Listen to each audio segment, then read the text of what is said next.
Good morning. Welcome to our 101st Daily Thought. We've been doing these for 101 days. Well, more than that because we don't do them on a Sunday, but yeah, we've gone through 16 chapters of Luke's Gospel, and today we start the 17th chapter. So I wonder how many people have watched them all. I know there's a few because people comment that they look forward to these. So yeah, hopefully today is another encouragement to you as you begin your day, wherever you may be, if you're working, if you're still furloughed, if you're not working, if you're with your family, if you're doing something else, you're very welcome. Say hello. Hi, Neil. I think Neil might have watched all 100. Neil Holly. But yeah, if you are on, do say hi. If you've got a Bible, turn to Luke chapter 17.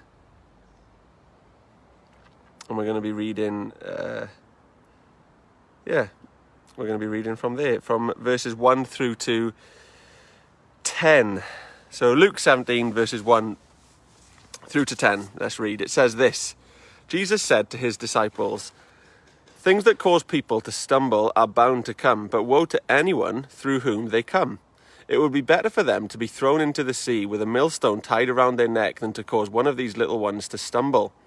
So watch yourselves. If your brother or sister sins against you, rebuke them, and if they repent, forgive them.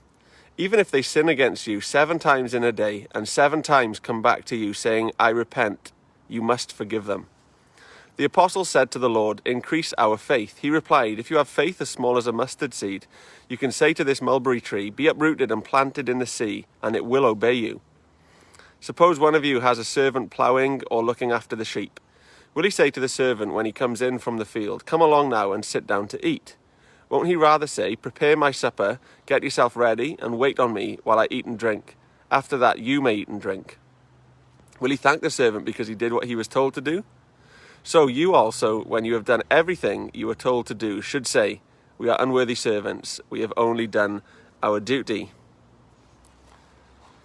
Jesus there challenging his disciples as he did so often, and as he's been doing in the last few chapters, really chatting along. And you can imagine the scene of Jesus just being there with these men that he'd lived with for a while and knew very well, and challenged daily. And what we get to read is only snippets really of what it would have been like for Jesus to be chatting with his disciples. But 2 things I want to pick up on very briefly this morning out of this passage.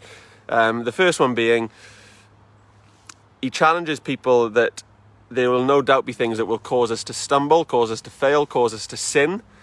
But woe to those who cause others to do the same.